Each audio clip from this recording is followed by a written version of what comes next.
Okay, so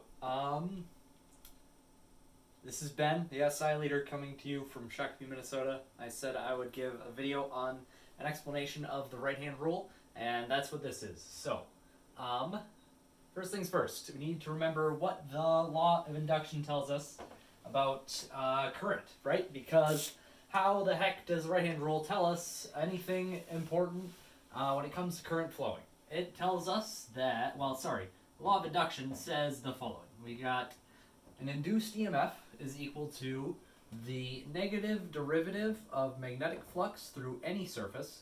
It doesn't have to be made of anything specific or anything like that. All it has to be is a closed loop of some kind, and it says that the EMF induced in that loop is equal to the change in magnetic flux over time. And there's a minus sign out here, we call that Lenz's law. So, I've got this little piece of wire I hooked up earlier today, and I'm going to walk through how the heck you use the right-hand rule to figure out which way current will flow in something depending on the direction of a magnetic field, and specifically how the direction of the magnetic field is changing in time.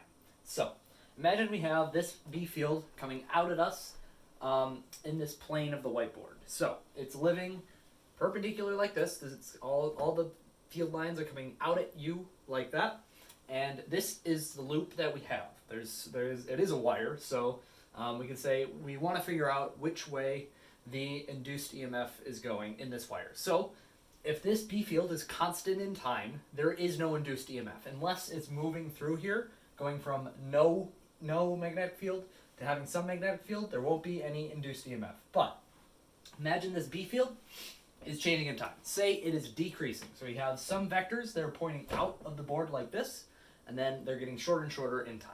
So we need to figure out which way the current will flow in this loop due to that changing magnetic field. That's what that law says. So the way I think of these problems always is you think about what's happening inside of the loop, which way is the B field pointing, and specifically which way is the B field pointing, and which way is it changing. So in this case, we've got B field coming out at you, right? But it's decreasing in time. So this loop wants to resist that change. This says that any loop is going to resist any change in flux through it by inducing a current and creating a magnetic field that will either oppose or go with the changing magnetic field. So if we have B field that's decreasing through this surface when it's oriented like this, that means that we have decreasing flux, which means that this loop would like to induce a current that is going to increase the total magnetic field through the inside. So we need to figure out how to figure out that direction. So we take our fingers. Now we use the right-hand rule. Take our fingers and we point them in the direction we want the B field to go. B field is decreasing in time, which means it's pointing this way, but it's getting smaller. So this loop would like to induce a field that is in the same direction as this B field here on the board. So we take our fingers, we point the four of them in the direction of the field, and then we just curl them around the wire. It's like you're grabbing it, and then we have our thumb pointing in the resulting direction of the of the current. So make sure you use your right hand. This is my right hand. I take my four fingers, I point them in the inside of the loop. Which way is the B field changing? Well, it's getting smaller, so it's like this loop would like to conserve that changing B field. So we grab the loop on this side. We still have our four fingers. They're still pointing out at you inside of the loop. But now we just grab this, and now we can see, all right, my thumb is pointing upwards. That means that, at least on this part of the loop, the current is going to flow upwards. So if I take my hand and then just continue doing that, my four fingers are still pointing out at you here. But now my thumb is pointing that way. That means that the current is going this way. And, similarly, all the way around, the current would like to flow in this direction.